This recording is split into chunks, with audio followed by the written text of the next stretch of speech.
আসসালামু আলাইকুম। অলিদ, চলো আজকে আমরা সংখ্যা খেলা খেলি। প্রত্যেকটা সংখ্যার দ্বিগুণ দ্বিগুণ করে আমরা গুণ করব। এগুলো হচ্ছে তোমার ক্যাডেটের জন্য বেসিক, ম্যাথের বেসিক।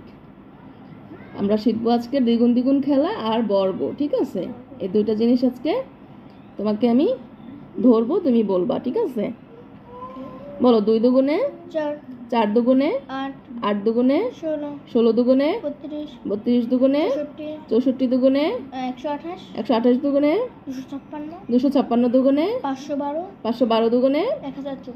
গুড। আর একবার 2 দুগুণে 4, 4 দুগুণে 8, 8 দুগুণে 16, 16 দুগুণে 32, 32 দুগুণে 64, 64 দুগুণে 128, 128 দুগুণে 256, 256 দুগুণে 512, 512 দুগুণে 1024। 1024। ওকে, এটা গেল দ্বিগুণ দ্বিগুণ গুণফল।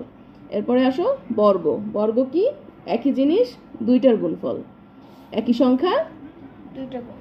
সংখ্যা দুইবার নিয়ে গুণ করলে যেটা আসে ওইটা হচ্ছে বর্গ, আর যে সংখ্যাটা গুণ করতেছি ওইটা বর্গ মূল।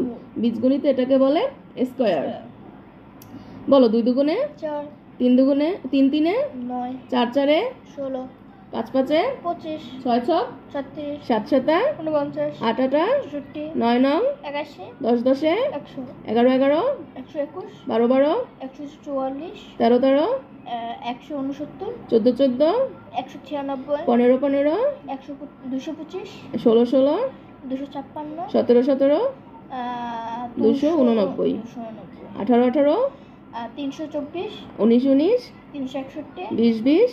400। ওকে, 20 পর্যন্তই আমরা শিখবো। আর একবার। ঠিক আছে, 2 দুগুণে 4, 3 তিনে 9, 4 চারে 16, 5 পাঁচে 25, 6 6 36, 7 সাতে 49, 8 আটে 1864, 9 9 81, 10 10 100, 11 11 121, 12 12 144, 13 13 169, 14 14 196, 15 15 225, 16 16 256, 17 17 289, 289, 18 18 324, 19 19 361, 20 20। 400। ওকে, এটা তোমার হচ্ছে মুখস্থ করে ফেলতে হবে একদম টানা। এটা তোমার এই যে ক্যাডেটের পরীক্ষায় তোমাকে হেল্প করবে। এটা বেসিকের একটা অংশ। আজকে এই পর্যন্তই। ঠিক আছে।